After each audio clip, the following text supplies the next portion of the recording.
The next topic that is about the industrial pollution. In yesterday video we have discussed about the industrial ecology and recycling industries. जिसके बारे में हमने components और recycling industries को पढ़ा था. अब नेक्स्ट टॉपिक है industrial pollution. May be students की शॉर्ट नोट आपको इंडस्ट्रियल पॉल्यूशन में लिखना आ जाए इन तीनों में से, air, land and water pollution के ऊपर. हो सकता है कि एग्जाम में आपसे शॉर्ट नोट पूछ लिए जाए इस यूनिट से कि in short you have to, या ऐसा क्वेश्चन आ जाए कि एग्जाम में कि write short note on any two, land pollution, air pollution, water pollution. तो आपको एयर, लैंड और वाटर पॉल्यूशन के बारे में तो हम जब छोटी क्लास में थे तब से पढ़े आ रहे हैं, तो हमें पता है कि लैंड, एयर और वाटर पॉल्यूशन क्या होता है, उसके क्या रीजन होते हैं. बट ड्यू टू कि here is a topic in our syllabus, so we must have to do study about that pollution, that is the land pollution. First of all we will discuss about the land pollution.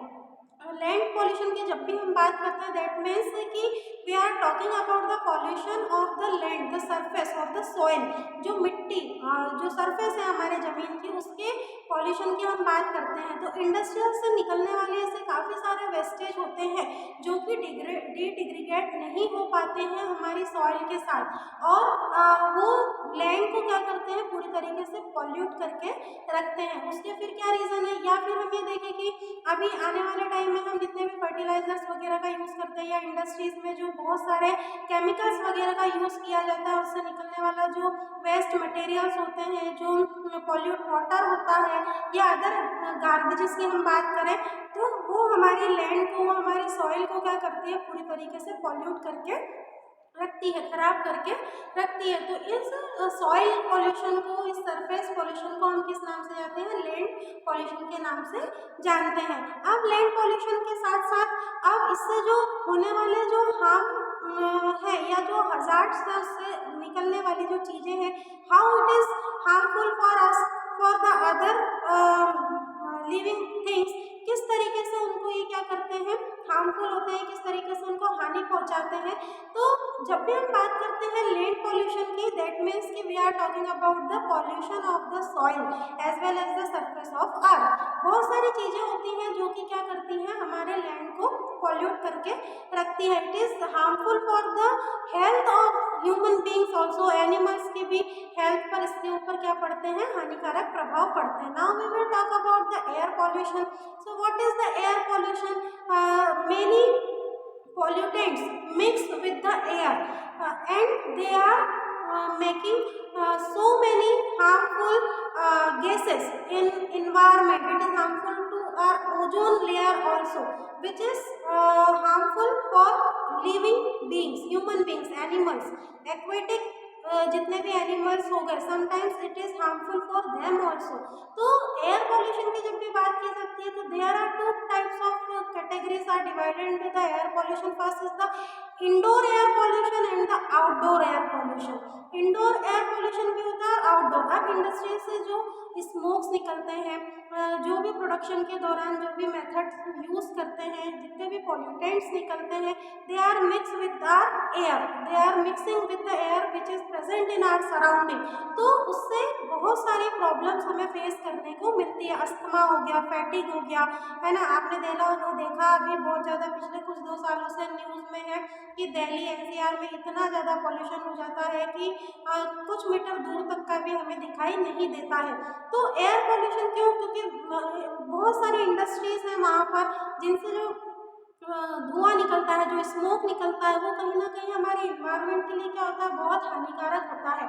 Ozone तक को वो जब harm कुछ पहुंचाता है, तो फिर हम तो एक नॉर्मल ह्यूमन बींग्स हैं, वो हमारे स्किन्स के लिए या हमारे जो रेस्पिरेटरी सिस्टम होता है उसके लिए, है ना, बहुत ज़्यादा क्या होते हैं, हानिकारक होते हैं. तो ये क्या हो गया, एयर पॉल्यूशन हो गया ना. वाटर पॉल्यूशन हम सभी ने पढ़ा हुआ है वाटर पॉल्यूशन के बारे में कि वाटर कैसे पॉल्यूट होता है. अब यहाँ पर 2 टाइप्स है कि जो सरफेस वाटर पॉल्यूशन है वो भी, और प्लस जो ग्राउंड वाटर अवेलेबल है, हमारी धरती में जो पानी अवेलेबल है, उसके भी पॉल्यूशन की हम यहाँ पर बात करते हैं. अब वो कैसे पॉल्यूट होता है? तो सिंपल सी बात है कि इंडस्ट्री से जितने भी वेस्ट मटेरियल निकलता है, वो हमारे रिवर्स में, लेक्स में या छोटे छोटे पॉन्ड्स में जाकर क्या हो जाता है, मिल जाता है।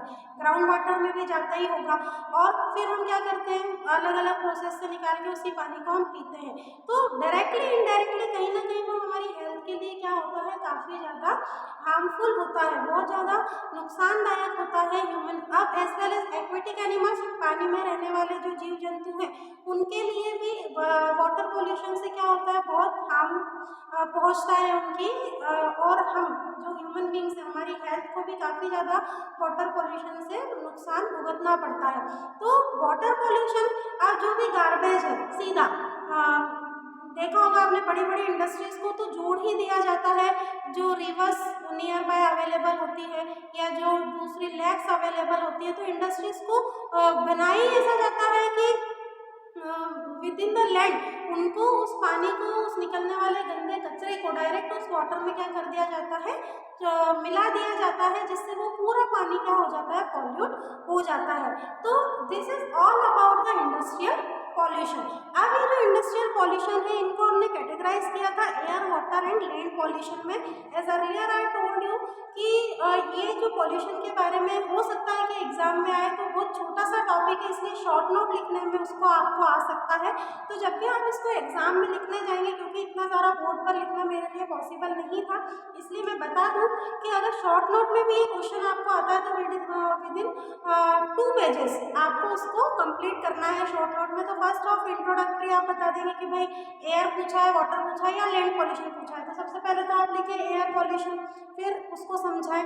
वाटर पॉल्यूशन पूछा है तो उसको, या लैंड पॉल्यूशन पूछा है तो उसका आप इंट्रोडक्टरी पार्ट दे दें। फिर आप उसको पॉइंट वाइज लिखते जाएं कि वाटर पॉल्यूशन कैसे होता है, कौन कौन सी चीज़ों से होता है। सेम वे एयर और लैंड में भी करना है आपको, बार बार रिपीट नहीं करूंगी मैं। उसके पॉइंट्स आपने बना दिए। फिर आपने नेक्स्ट टॉपिक लिख दिया कि how it is harmful for the human beings.